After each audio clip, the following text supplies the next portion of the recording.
Job వచ్చిన తర్వాత నుంచి అయితే అన్నీ గూడా మా హస్బెండ్ అంటే ఆఫ్టర్ మ్యారేజ్ నుంచి మా హస్బెండ్ సజెషన్స్ అన్నీ మంచి ఐడియాస్ ఇస్తుంటారు.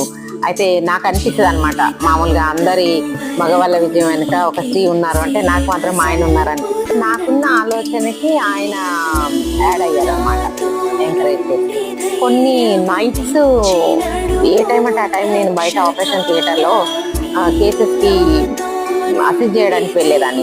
ఆ టైంలో ఆయన చాలా busy schedule. School, private job గాబట్టి. అయినా గానీ నన్ను ఆ టయానికి ఒక బేబీ సేవ్ అవుతది, ఒక మదర్ సేవ్ అవుతది అన్న ఇంటెన్షన్‌తో ఆ రాత్రి పూటైనా సరే వెళ్లి తీసుకెళ్ళి మళ్ళీ తీసుకురావడం. అలా. జాబ్ వచ్చిన తర్వాత నుంచి అయితే అన్నీ గూడా మా హస్బెండ్ అంటే ఆఫ్టర్ మ్యారేజ్ నుంచి మా హస్బెండ్ సజెషన్స్ అన్నీ మంచి ఐడియాస్ ఇస్తుంటారు.